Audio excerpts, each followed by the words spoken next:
And we do have the AI companion on as well, just for our note taking. So we're going to start with a video. When I was a kid, I wanted to be an astronaut, like Neil Armstrong. Unfortunately, I ended up as an administrative assistant for United Healthcare, generally regarded as the most evil corporation in the world. And I was sick of it. I was burned out. I was tired of the daily grind of refusing to pay for evidence-based cancer treatments for children. I needed to go somewhere to clear my head, where I didn't have to financially devastate average working Americans so United Healthcare can make $287 billion per year. Oh, wait, that was 2021. In 2022, they made $324 billion. Finally, I arrived at my destination, Canada. I was ready to go out and gain some perspective. Sir, excuse me, can I ask you a question? Yes, of course. What's a prior authorization? I haven't the slightest idea. Thank you. Excuse me, who makes medical decisions in Canada? Is it doctors or billion-dollar corporations? How quickly do you reach your out-of-pocket maximum? How much is your health insurance deductible? How often do you have to do peer-to-peer reviews? They were very confused. Excuse me. Sorry? How would I know if a doctor in Canada is in-network? Network? Like on TV?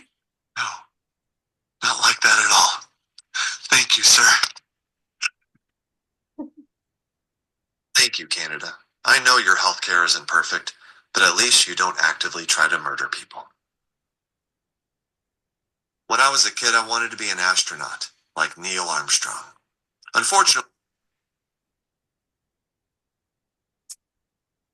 So, Robin Mills, would you like to take it away? Sure. Thanks everyone for joining us. My name's Robin. I'm one of the moderators today and a volunteer board member with Colorado Foundation for Universal Healthcare, which is a 501c3 nonprofit whose mission is simpler, guaranteed quality healthcare for all life.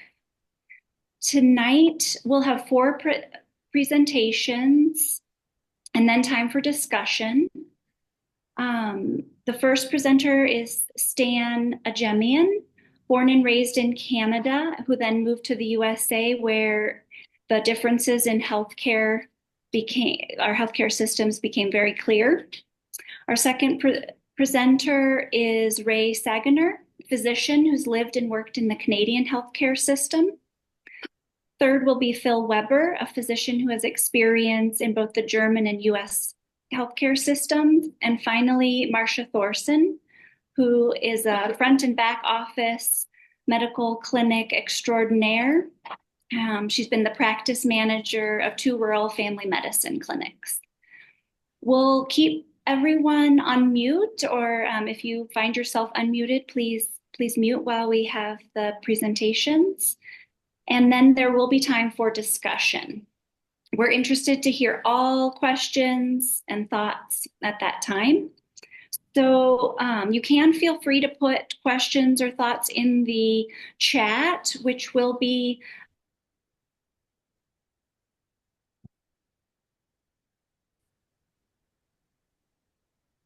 and so specific to the presentations, we'll try to do more towards the end. So now time for our first presenter, Stan. Take it away. Yeah, hi everybody. This is Stan Ajemian. I represent the patient really in this experience, in this conversation.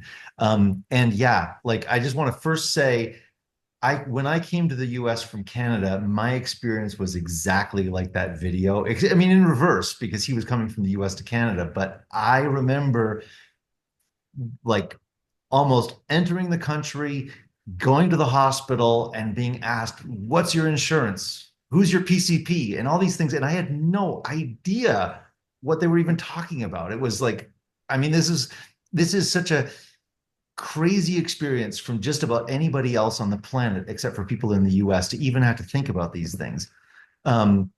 So I want to just introduce myself a little bit. So I grew up in Canada. I grew up in Montreal, actually. Spent some time in Calgary, Alberta.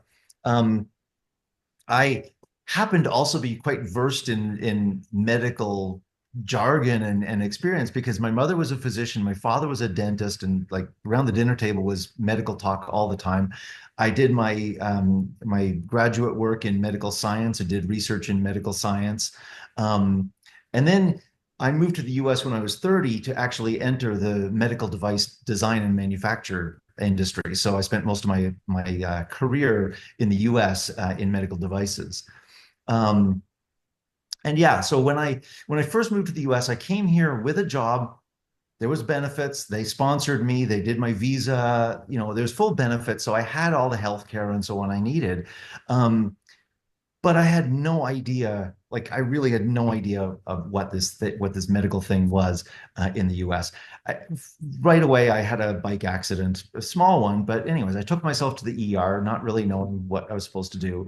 And uh, I mean, as I said, the first questions were like, "What's your insurance?" And they asked me like all kinds of questions. I had no idea what it was, and it was totally scary as a person. I mean, I have a master's degree. I'm coming here with a visa and so on. Like I'm not, I know what I'm doing in the world, and I had no idea how to navigate the medical system. Um, yeah, and it was really scary. The experience in Canada, like I lived there through the 70s, through the 90s, and my family is there still, and my friends are all there. It's just part of society. Like it's not something you worry about. I mean, obviously, health, you want to worry about your own health, but like health care, nobody thinks about health care. Like it's like, do we really think about education for kids here? Like you just assume it's there. It's the same thing in Canada with insurance, with health care. There's no such thing as insurance. It's just healthcare. And yeah, and that's my experience. And when I talk to people even today, patients like citizens of Canada don't have a problem with their healthcare.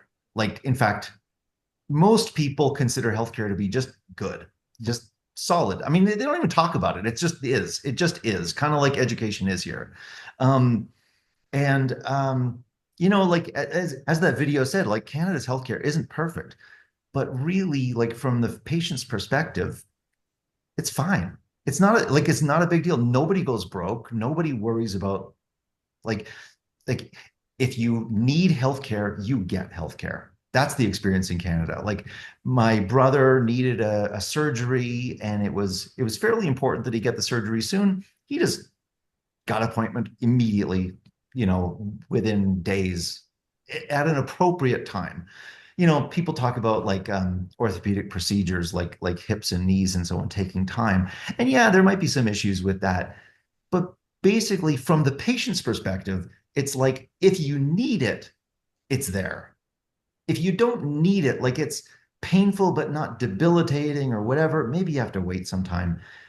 And I know, some of the other people on the panel might have different opinions, but I'm representing who I like the Canadian population as best I can. And basically, people are not worried. Obviously, everybody in every group, there's going to be someone who has an issue. So there are people in Canada who think the Canadian healthcare system stinks, of course, just like everybody else, every other group. There's somebody that thinks it's great, somebody thinks it stinks. But yeah, another story.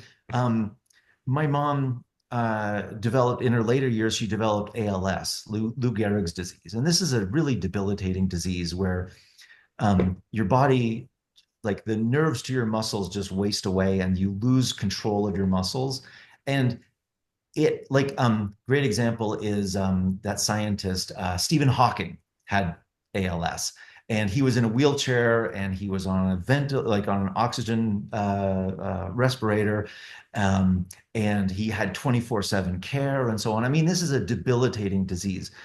My mother, being a physician, knew she didn't want to be on life support at that level, but nonetheless, she lived with this disease for 3, 4, 5 years.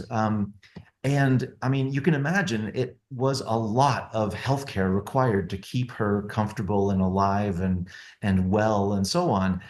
And even she was laughing because at the, towards the end of her life, um, she told me the entire bill that she had to pay out of pocket was $80 for a walker after 4 or 5 years of ALS treatment, you know, all the way to her death. I mean, and that's just like, yes, you do pay for healthcare in Canada through your taxes. So it's not free, but just like in the US, we pay income tax, and yeah, we complain about it at this time of year, certainly, but it's not something you think about like day to day. It's different from going to get groceries and you pay, 25 bucks for your carton of eggs. It's like just part of the society there. And that's fundamentally my message. And I could say plenty more about it, but I was in shock when I came to the US. And as I said, I am feeling a little bit hypocritical because much of my career was paid for in the medical device industry by the excesses in this system. So it's not like I don't get it. And I would appreciate getting paid a good salary by working. But at the same time, like, I mean, I was designing products that were helping patients. So it's not, I can justify that. But yeah, I think I'm going to pass the baton, but my experience coming as a Canadian, spending half my life in Canada, half my life in the US, um, this system is weird and scary and very cumbersome. And there are so much excess and waste in the system. And it doesn't have to be, bottom line, it doesn't have to be this way. I mean, Canada's not perfect, but there's lots of other healthcare systems out there that we can learn from and do a lot better than this, that's for sure. So thanks. Thanks, Dan. Wow, $80 for chronic disease like ALS. Wouldn't see that here. Next up is Dr. Ray Sagener. Thanks, Robin. Thanks for having me. And could I have my first slide, please? What I'm going to do is talk using about the Canadian healthcare system, and I'll use a few cases as examples to illustrate. I like to talk about strengths and weaknesses of the Canadian system. Sorry, Ray, I don't know why the slideshow closed on my end. It'll be just a minute, but if you want to go ahead and start, I'll be there with your slide in just a second. Right. So I'll differ a little bit from what Stan said and talk about some of the limitations. And I want to contextualize my talk to say that today my province of Ontario, population of about 15 million, is having its provincial election. Um, the, the government that wants to take advantage of external politics and the Trump administration, and particularly its threats to Canada in terms of taxes on exports, tariffs, as well as threats to take over the country. The opposition parties want to say the real issues in Canada are healthcare and education. So healthcare is on the political agenda. So it's not as if there's an accountability built into the system. Next slide, please.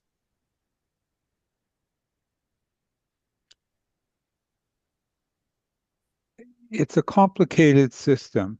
Every province and territory has its own Medicare system officially. They relate to each other, but officially they're separate.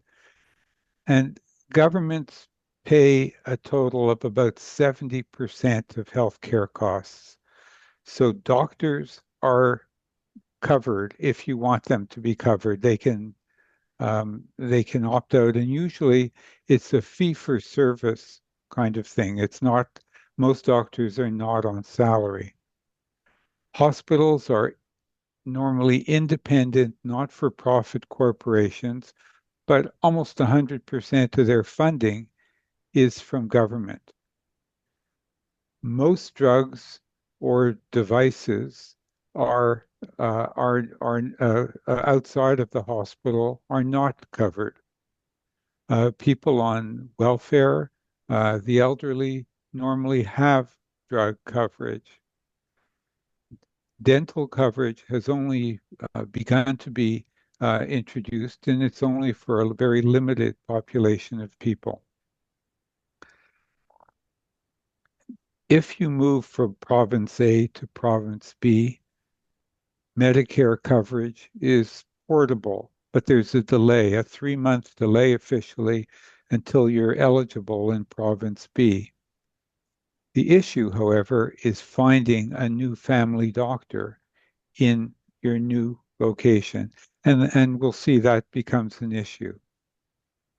So in Canada, there are no co-pays, and the entire jargon of the video that we saw is completely foreign to me.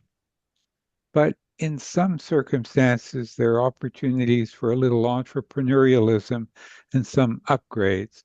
So, for example, if you have cataract surgery and you're going to have an intraocular lens implant, the ophthalmologist may offer you a fancier, better, or perhaps better, but certainly more expensive implant. You can get an implant for free, but he or she may offer you another one at higher cost.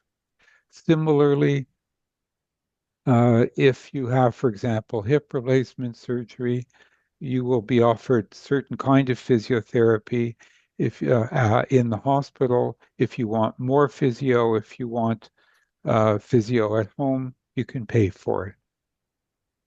So it's a bit of a hybrid system. Next slide, please.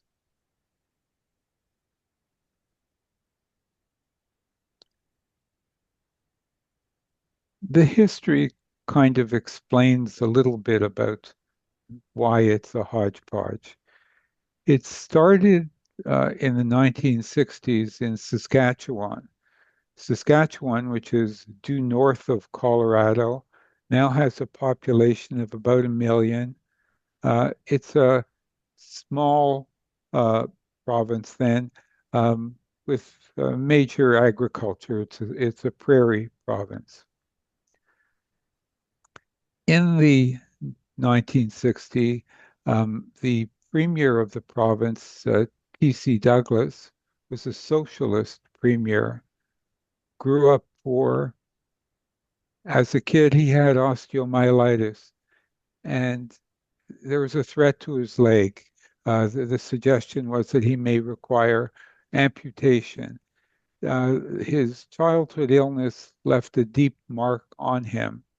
And when he, as an adult, became a political leader, he proposed a universal health care system and was successful in instituting it. He was also successful in instigating an immediate doctor's strike.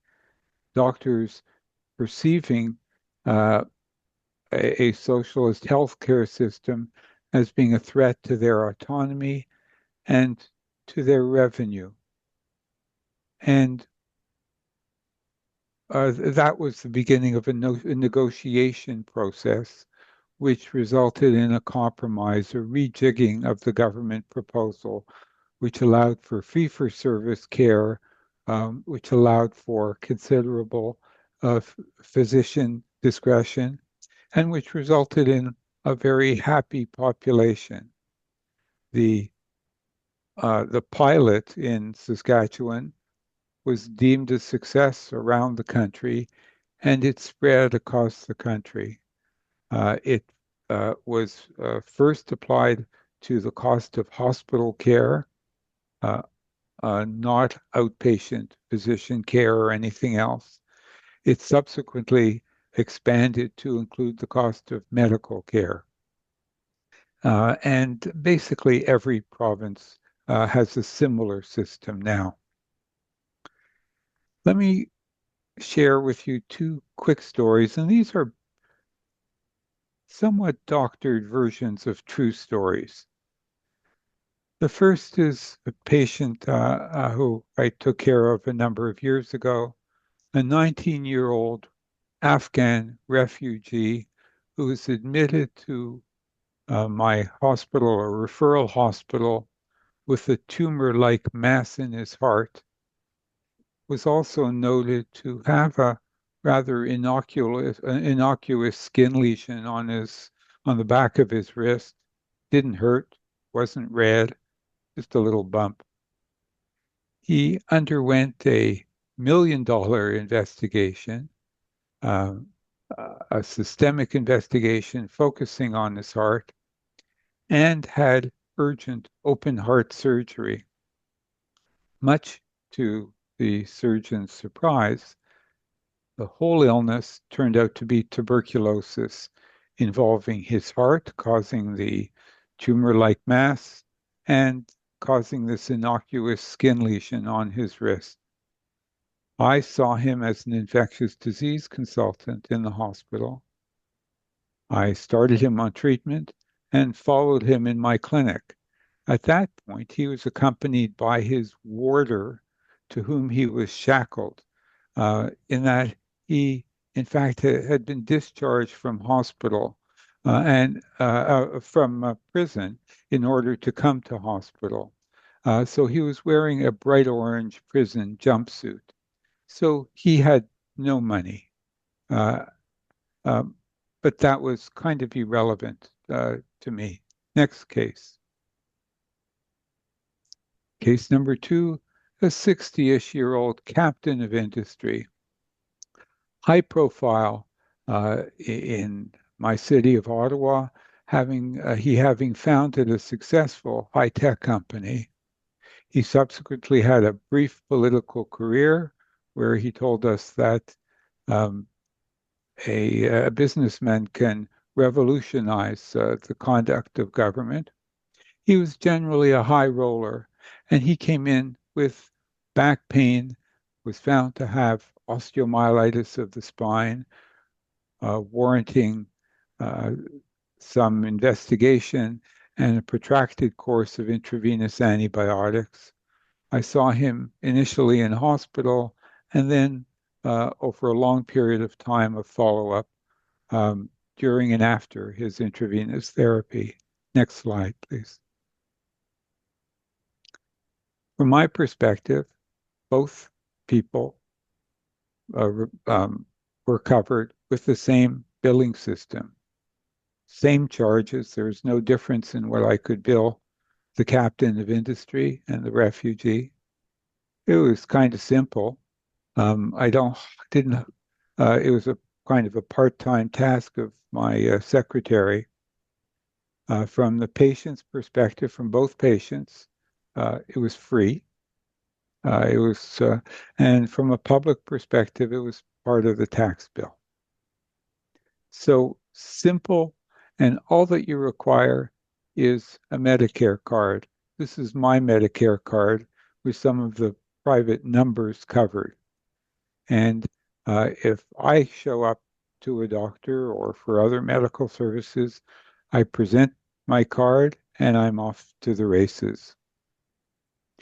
In response to the question, mental health is basically the same for psychiatry. Psychology services are often off the system. A brief view of some of the limitations of the system, and some of these you'll see are perhaps updated from what Stan presented. The high cost of healthcare is something that we share with our neighbors to the south. Canada's healthcare is much cheaper compared to GDP than the US.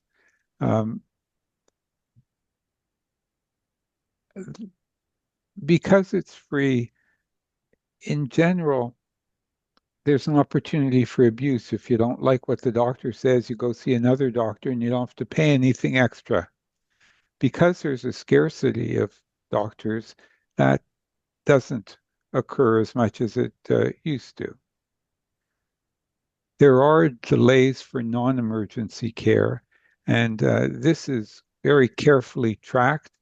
They're publicly available figures for how long the waits are, and there are active measures taken to mitigate the delays, but the delays are too long. There's some delays for emergency care in terms of access to emergency.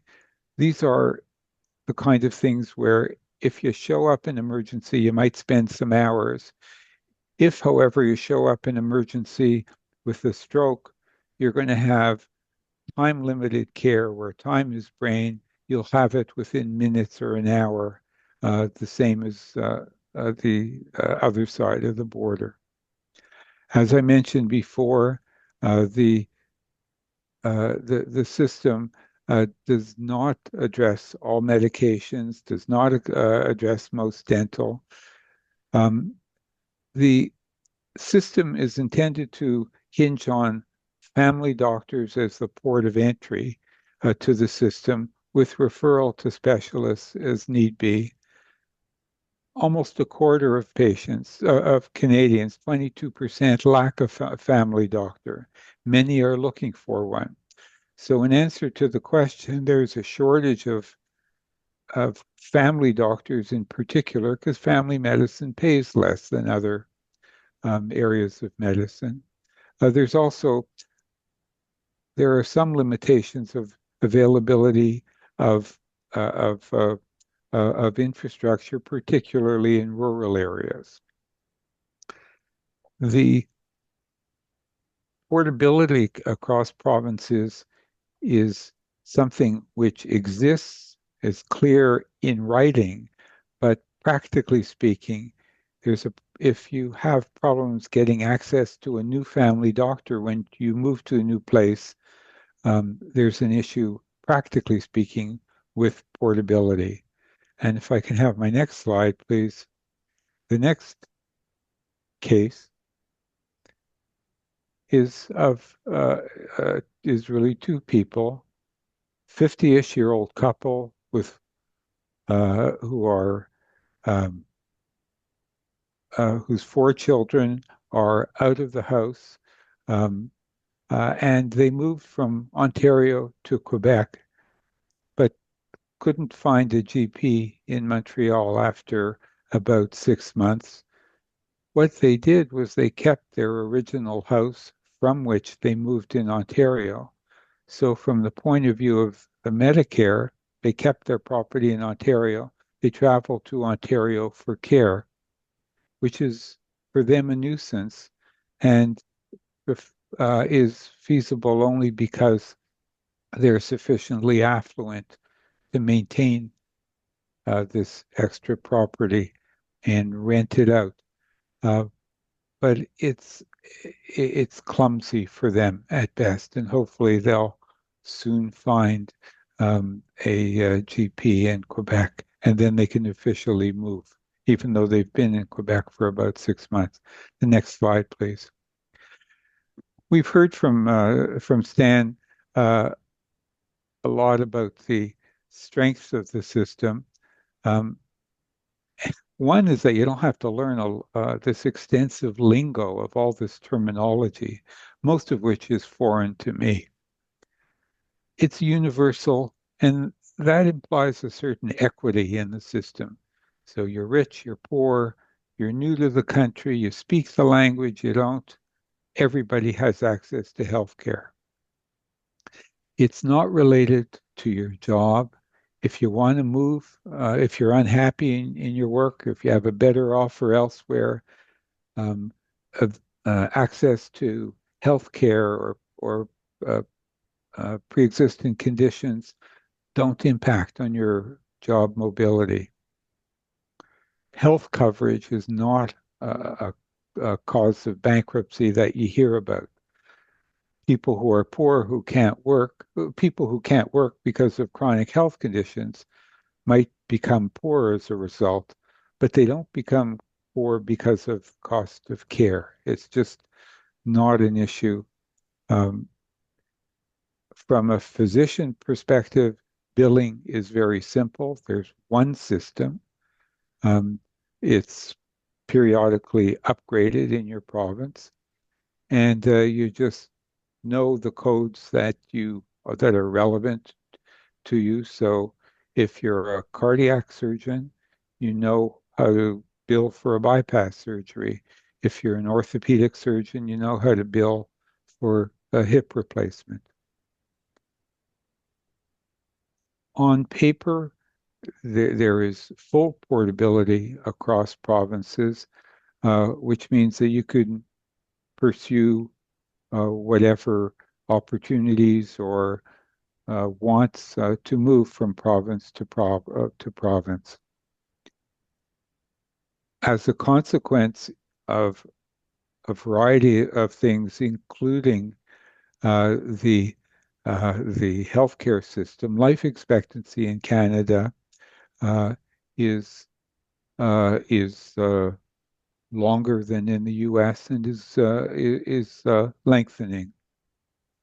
And lastly, and particularly relevant to today, where the moment I get off this call, I'm going to find out about the results of the Ontario election. Healthcare is high on the political agenda. When people are disgruntled, they have an opportunity to express it to the political class. There is, as a consequence, there are 3 new medical faculties opening up in Canada in the near future or have just opened, which will focus on training family doctors. So there's, I think, a particular opportunity to upgrade the system. So I think in answer to the comment in the chat about or the question about what doctors think of the system, I think in general, they're content about it because they're used to it. There are frustrations when surgeons, for example, don't have as much OR time as they want. Family doctors, I think, feel somewhat overextended. In my experience, it was a simple system to work in that if I wanted to see a patient, I saw the patient, and billing was just not an issue. It was taken care of simply. I could focus on the patient and not on issues around the billing system. I frankly was unaware of the complexities of alternative systems like in the US. And if I were more aware, I'd be that much happier with the Canadian system. Is there another slide? I think that's the end.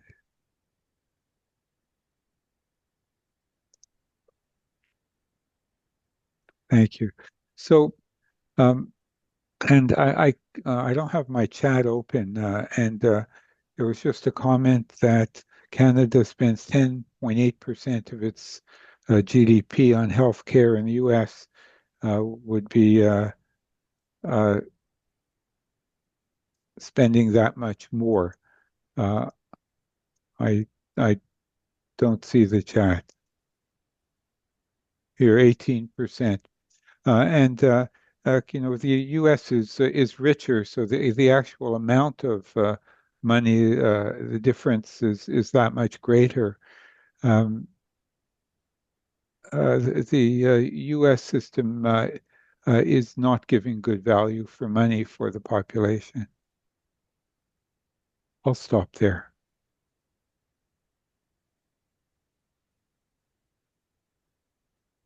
Thank you so much. That was a really rich description and comparison of the strengths and the weaknesses of such a different system. And as a family nurse practitioner who has worked many years in primary care, I can really relate to a lot of what you're talking about. Next panelist is Dr. Phil Weber.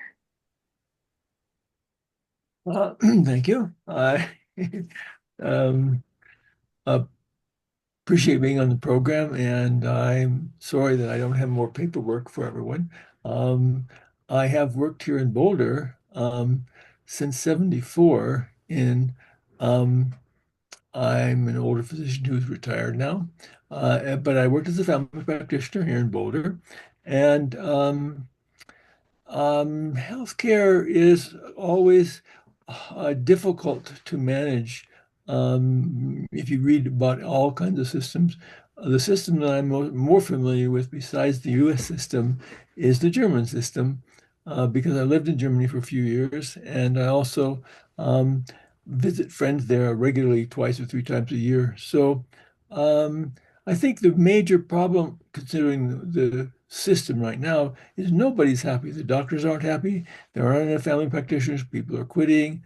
Um, um, I even had some family practitioner doctor friends who here felt really despondent and depressed. And um, there are, in fact, 400 suicides a year among doctors here in the United States. Sad to say, just because of how difficult it is. I think again, having practiced here in Boulder, Colorado, family practice for about 30 years, um, the system has gotten steadily worse.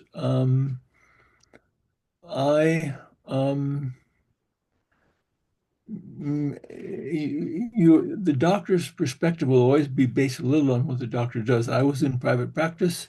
I also did briefly work for some corporations, only very briefly though, because, for example, I like to be able to spend a little time with the patient or the person who's coming in and talk to them a little bit. And I found that if I was engaged in any for-profit systems, those for-profit systems would notice that I had seen someone and taken longer than I had charged for, and they would charge me for the lack. So I stayed in private practice. The difference in the systems here in Boulder, for example, was when I first came here in '74, there were five family practitioners, and all of us were in family practice by ourselves, private practices. At this particular point, there's more than 200 doctors here in Boulder, and those doctors are all working for someone else. And there are only five of us at the time that I retired a couple of years ago. There are only five of us who were independent private practice doctors. Um, and so the problem with healthcare is mm, right now, if we want to take a comparison with the German healthcare system, it's costing us in the American healthcare system 17% of our gross national product. 17% is a lot. And in Germany, they're spending about 11.7%. And the same, I think, a little higher than that is in the Canadian system. So basically, what we're talking about is that it's not for a lack of money that we're having this. It's that, for example, in terms of what I was seeing as I was steadily changing practices or changing styles of practice here in Boulder, Colorado, um, the the, um, the main thing that was noticeable was that um, Mm, for example, when I was first in practice here, and that was again in the 70s, 80s, and 90s, I would see the person, and if the person couldn't pay, that wasn't a problem particularly. Now, that's one thing that certainly has changed. I would sometimes ask the person for some help in the office or something like that, but it wasn't a problem, and I could take the time that I wanted, which is not the case these days. So I think that the problem again is that the American healthcare system right now is expensive. 70% of our gross national product goes for it, and that's much more. In Germany again, this system only spends around 11 to 12% of the system. And the German healthcare system is happier. The doctors are happier that I know there. The doctors are feeling much less stressed. Um, and everyone talks about salary and what it means and how salary goes, but the bottom line is that they have in Germany a system that is able to cover all the people that are in Germany, and that um, they do have also private insurance. So, for example, if you want, they have a problem similar to many other systems where you have a system where you provide healthcare coverage for all. You can get private insurance if you want in Germany, and you can go and see the doctor right away, so you don't have to wait. That is a problem. You have to wait sometimes to wait to see the doctor because of the cost issues and because of the care issues. Generally, though, again, the bottom line is we need to change here, and the question is how to do that. And again, the Canadian system and the German system and many other healthcare systems around the world are not fee for service based. They basically have some sort of um, um, schedule which you base on people's income. And for those with no income, some money is put in by the state usually. But that's the German system. Again, I'm much more interested in if people have any questions specifically about any of these things, and I'm happy to answer questions when our whole meeting is getting toward a close. Thank you. Thank you. Thanks so much, Phil. Our final presenter is Marcia.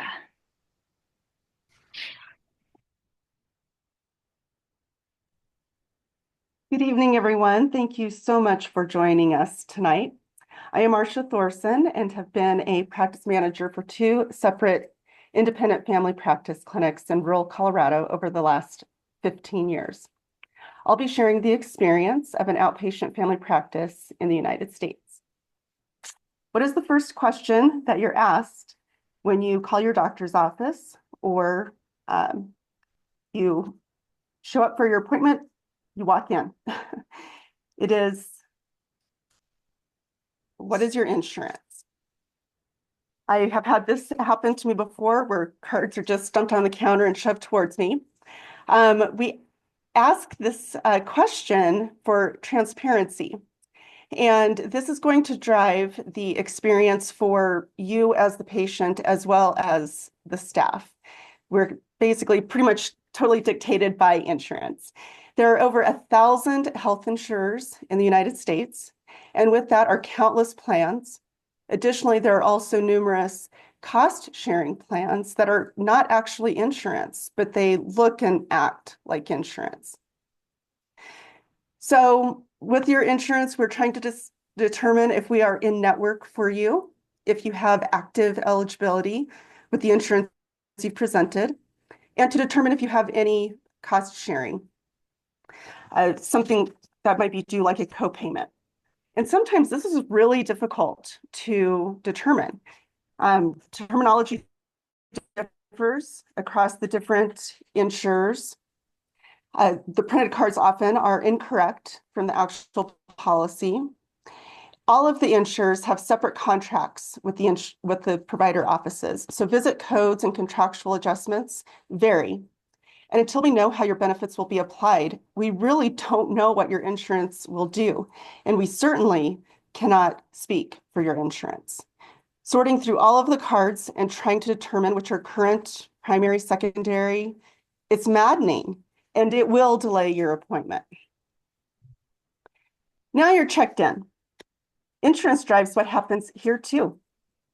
Most insurers offer a free annual physical per year. Some policies actually still require a copayment or other cost sharing requirement, like perhaps a deductible. I've seen it. Rules differ across the insurers, whether it's 365 days that must pass between your physicals or 1 per calendar year. Frequently, the real reasons for perhaps what's called a checkup are not preventive at all. And a list of 5 other items come up, leading to various orders and referrals. This may require 1 or more prior authorizations to be obtained. Or we could have a different scenario here, like this family who's presented. Other members of the family come to the patient's appointment to be seen. Suddenly, we now have 3 patients needing visits in a 20-minute time slot, all with different insurance. Remember the previous slide where we were sorting through and updating insurance? Well, now we have to do it times 3. All members of one family might have different insurance coverage, if they have insurance coverage at all. With the world of electronic health records, we have a lot of clicks. If the medication reconciliation button doesn't get clicked, even though you've done the work, the practice gets financially penalized. I'll talk more about that in a minute. Lots of assumptions are made about what clinical staff should know about the patient's insurance, and assumptions the patient makes about what their insurance should do, like pay for everything. And by the way, can you just sign this form so I can get a discount on my insurance premiums? I don't need to be seen. Actually, you do need to be seen.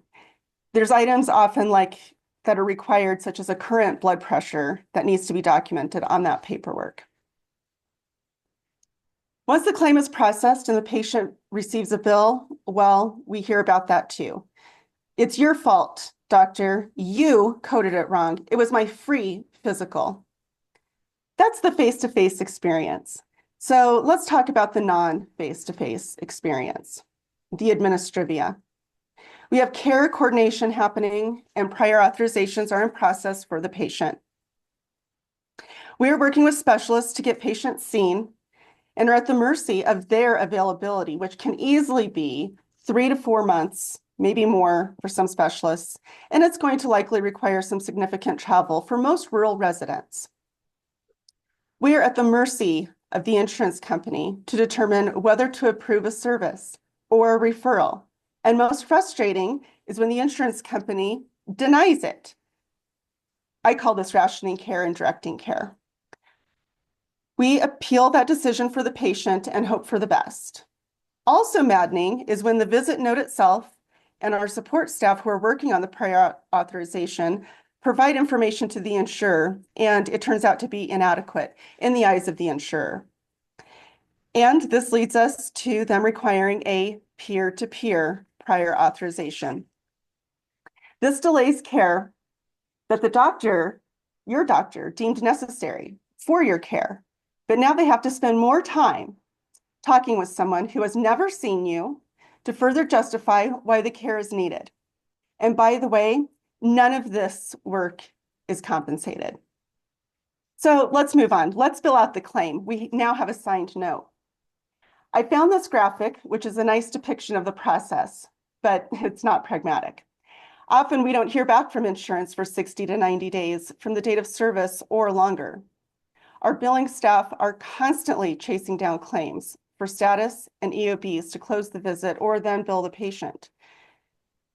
They're taking questions and complaints from patients about why their insurance didn't pay. Or it's our fault that for the amount of time it took for their insurance to process the claim, their insurance to process the claim. This is a real example our clinic experienced where a kiddo received 2 vaccines that they were due for, age-appropriate vaccines, and they were ACIP approved. It took the insurance company 15 months to remit payment. This was a clean claim. By the way, it is my personal opinion that for how much we all pay for insurance, that everything should be paid for at a primary care office by the insurance company. Here's more administrivia. Many insurers require annual, quarterly, or monthly reporting for various metrics. If we miss the clicks, or we don't have an EHR that can pull the exact report, we get financially penalized, even if we're doing the work. The fact is, primary care is continuing to be pressured and ground down to do more and more for less. This is a graphic from the Health of US Primary Care Scorecard for 2025. And the analysis is clear. all insurers, public and private, are paying less and less for primary care. Yet we're balancing all sorts of different models at once: fee-for-service, value-based payments like ACOs, risk-based payments like capitation. There's others. Since COVID, we have all experienced challenges with supply chain problems, the cost of living, workforce recruitment and retention. All of these items, in combination with additional requirements that we have for IT and our EHRs, are required for security and confidentiality regulations. We also face limitations due to our insurance contracts, meaning clinics are stuck. We cannot suddenly just increase our prices or demand that the insurance company pay us more and faster. The American system doesn't work that way. And in fact, the American system is killing us. Moral injury is across the board, affecting everyone in the clinic.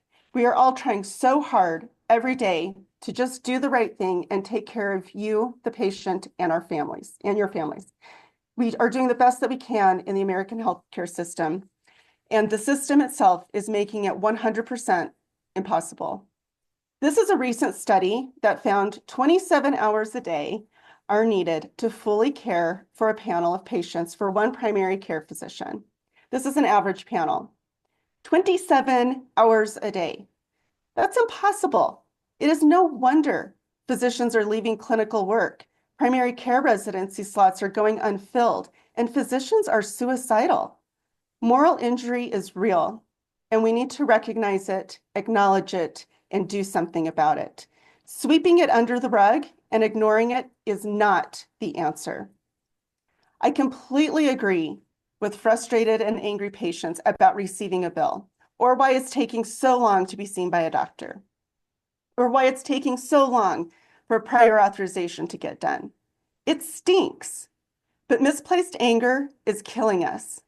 This is the American healthcare system, and we have to abide by the insurance contracts and regulations in our country, which will cause clinics and small hospitals, clinics large and small, to continue to be forced to close their doors. Or we can all consider something different and be brave enough to change the system. Robin, I'll turn it over to you.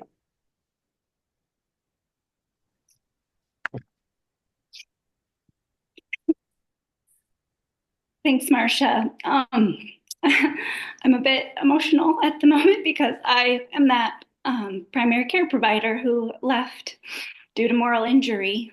I am still in the healthcare system in public health, but I'm surviving because I'm not forced to see 20 patients a day. Very powerful. Thanks. Thank you all for sharing your personal and professional experiences. We do have an amazing opportunity to learn from other established single-payer universal healthcare systems and improve our own healthcare system that we have here in the United States that could truly provide care for all, instead of allowing these insurance companies to rule and deny healthcare to so many. And that is part of course, why the Colorado Foundation for Universal Healthcare is working towards that system. I'll briefly just talk about we do have some legislation that is in the state legislature to really determine how that kind of system could work. How would we pay for it? And what kinds of services would it provide? And could we actually see a single payer universal healthcare system in Colorado in the next few years? It could be pretty amazing. There were a couple other slides if we wanted to just reinforce the comparison between, so this one really dramatically shows how the US lags overall compared to countries with similar economic and government structures. So this is showing that the US has poorer access to care Our care process, which is prevention, safety, coordination, patient engagement, and sensitivity to patient preferences, is not as robust. We have the most inefficient administration of healthcare, as was demonstrated with those statistics around how much we spend versus how much we get. There's not as much equity because based on how much you, if you have insurance, then maybe you have access to care, maybe not. And this one specifically, again, goes through how much we spend compared to our performance. And so we are not, the healthiest. We don't have the best outcomes, unfortunately. And then, yeah, this reinforces that while we do spend a lot of money on healthcare, we have some of the shortest life expectancies, again, compared to other countries with similar economic and governmental structures. And again, it doesn't have to be this way. We can do better. We can make that change.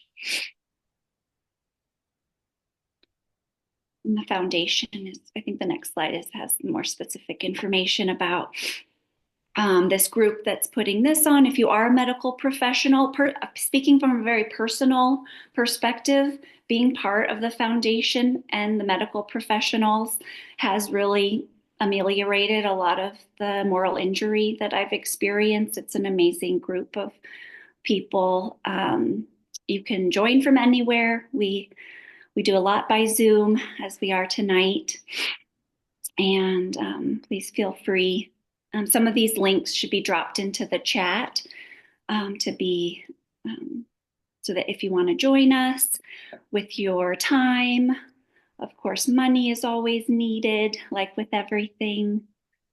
And I'll just keep on going we do have a save the date for Saturday, June 28th to attend a statewide conference that will be happening on the Front Range.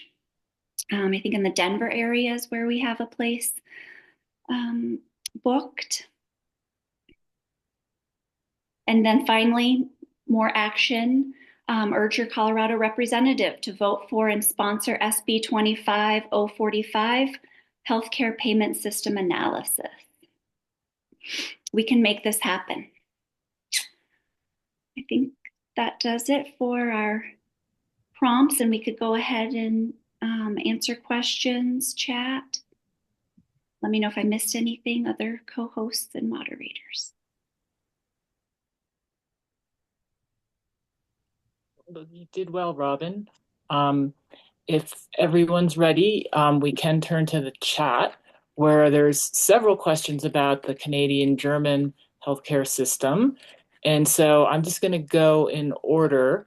And I think Dr. Sagener addressed a few of them, but I'll just kind of run by. Okay, so first question, this looks to be directed to Dr. Sagener. How does the Canadian system handle mental health? Is it on parity with with physical health? And just remember to unmute if you can. Okay. In general, it handles mental health the same as anything else. However, psychologists, I believe, are often outside of Medicare.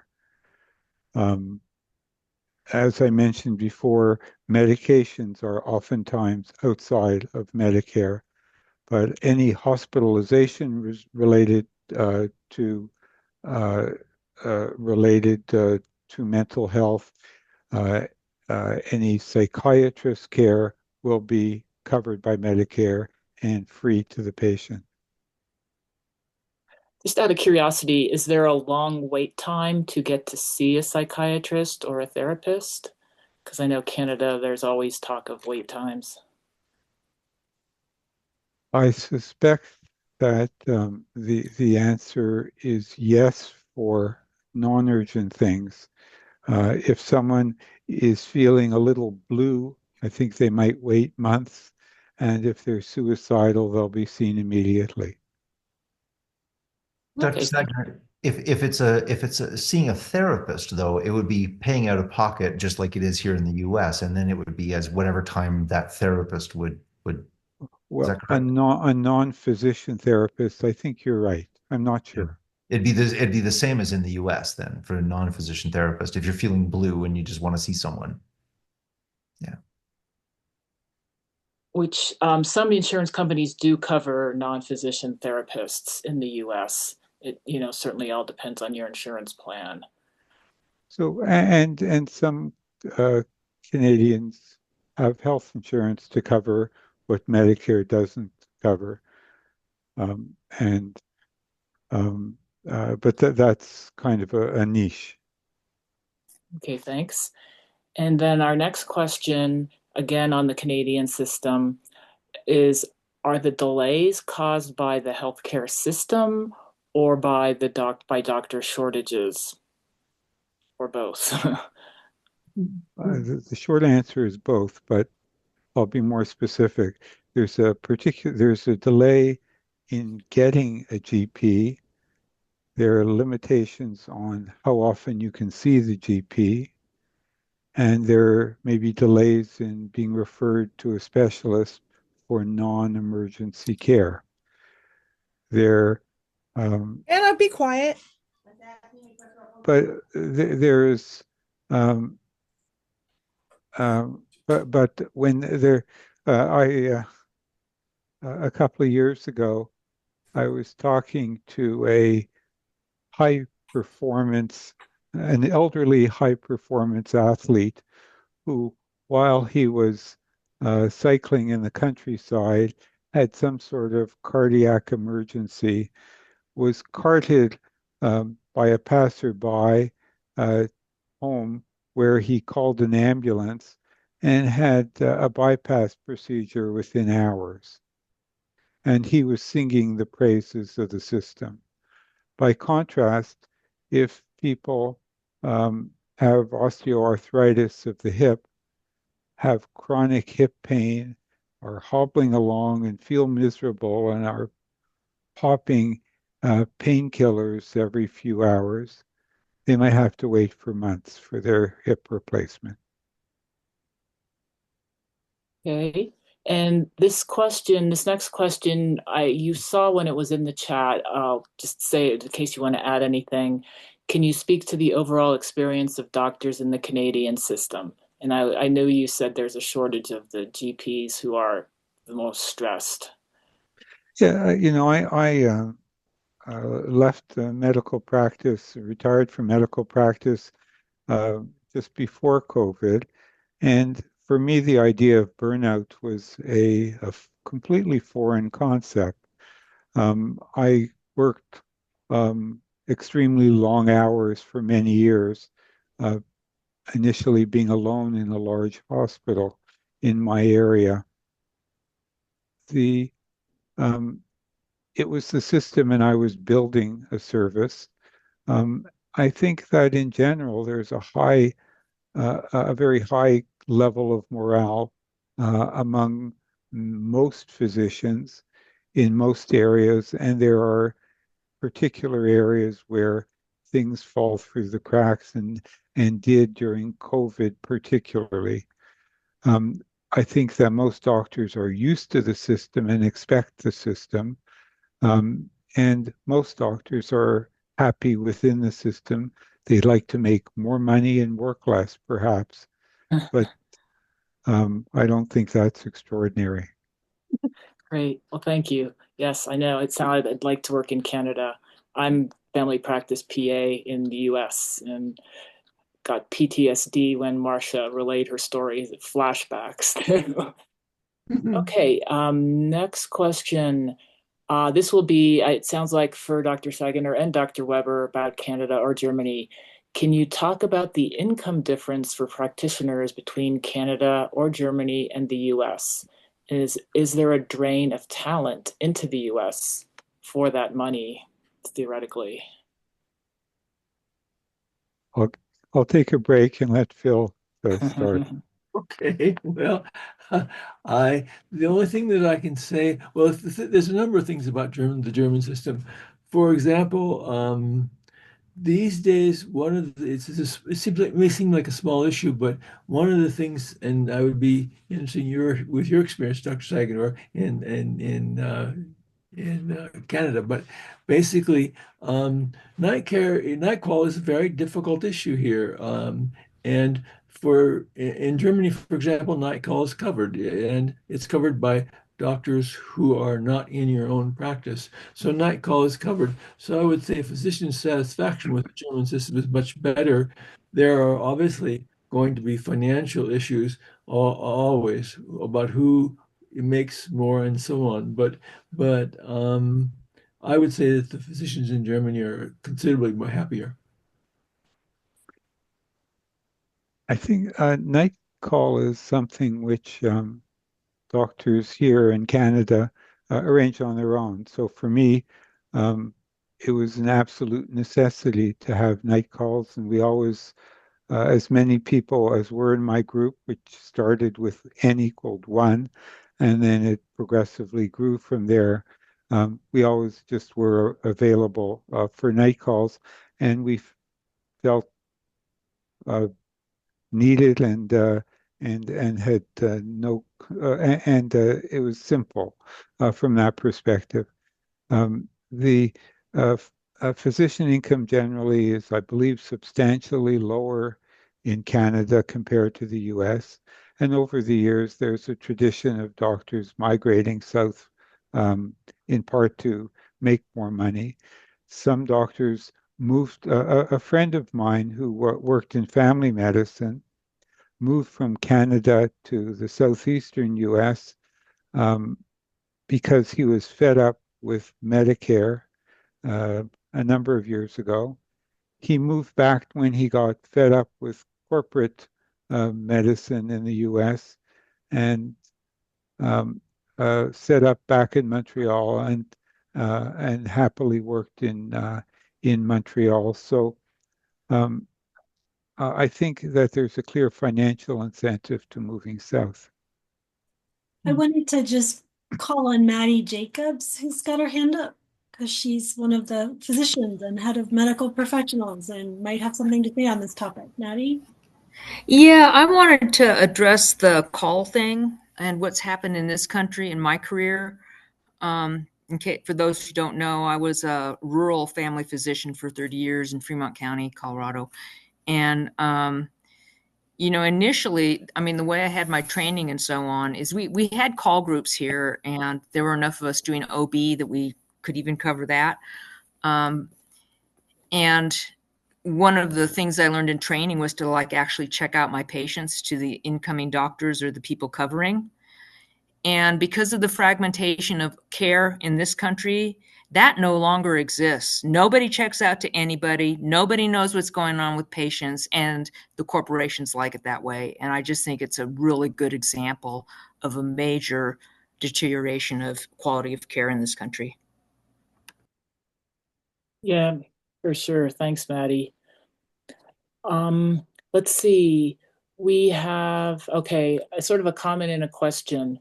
Since the 80s, there has been corporate capture of sectors of the economy, including healthcare. Profiteering middlemen have been placed between patients and their doctors. It seems that other countries don't place profit over patient care. Is that right? And I think Dr. Sagan or Dr. Weber, you can probably comment best on that. Go ahead. I don't have a comment about. There's a very small private sector in Canada. There's very little corporate medicine in Canada. I believe that in some parts of the country, like in Montreal, where there's more of a reaction to Medicare, and for some areas like hip replacement, there are some small corporations which have established small clinics that do joint replacement surgery, but it's not a major presence on the scene. Mm, because my major experience with family practice was here in Boulder, and some time ago, I'm talking more about the German healthcare system, but there are definitely certain people get paid more money than others, and that's just an obvious issue that people talk about. But it's not a problem because the salaries in general for doctors in Germany are quite good.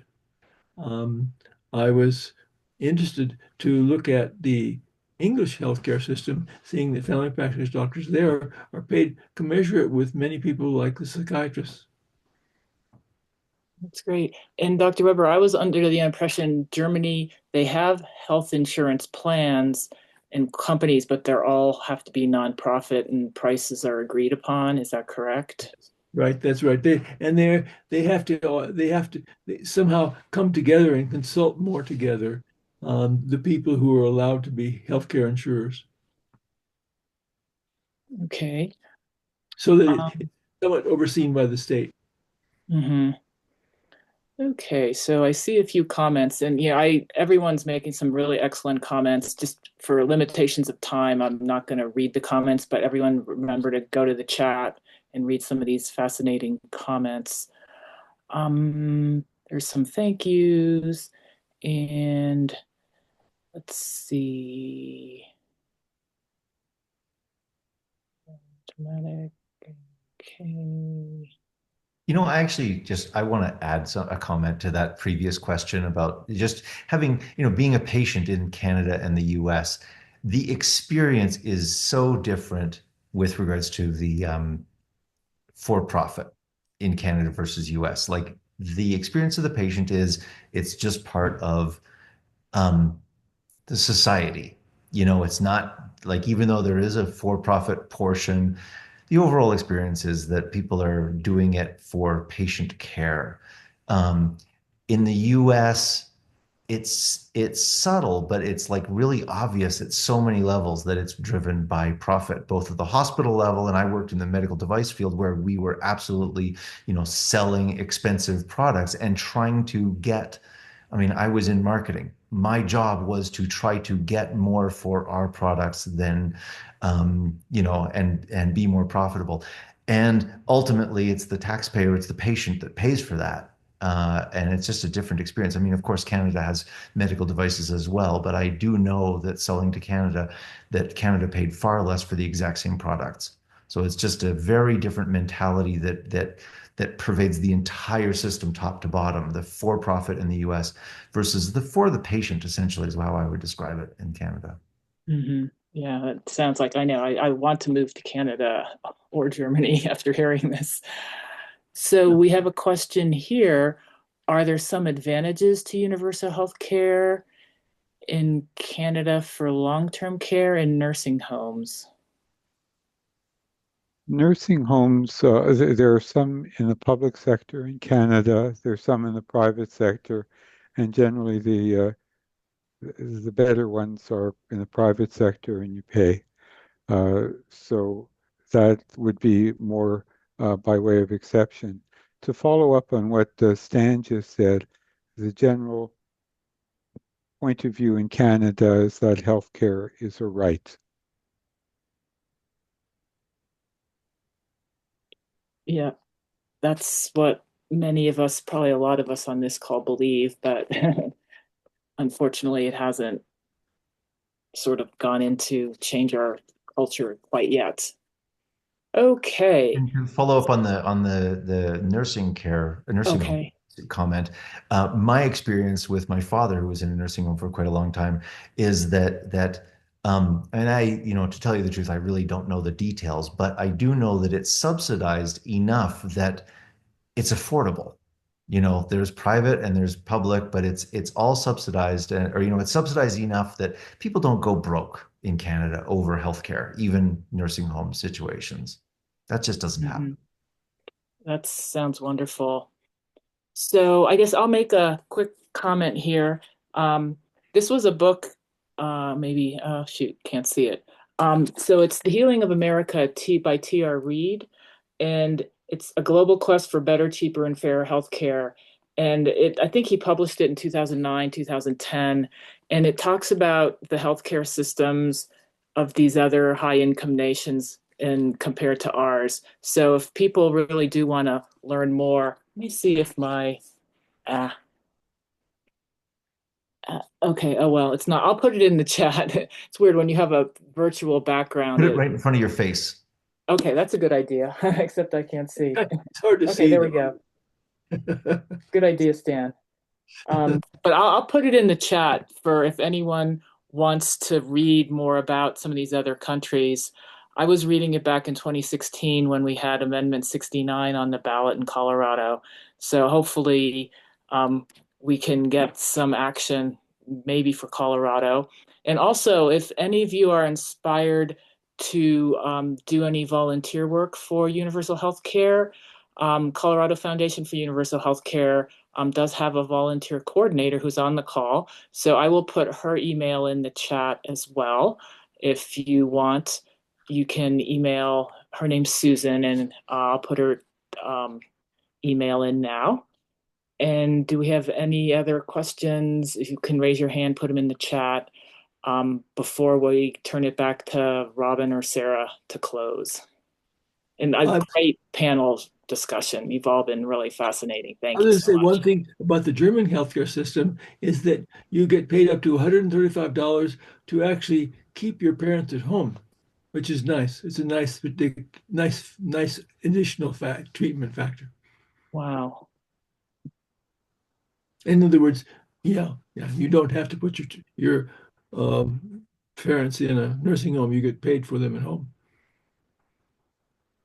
And to answer Martha Rodin, we have been recording this, and so yes, I can send a link to everyone who registered to the recording. So I'm going to remove some spotlights. And Robin, do you have any kind of final things to say, or would you like me to wrap up? Or I'll just recognize there was one additional question asking how much debt do physicians have when graduating medical school in Canada?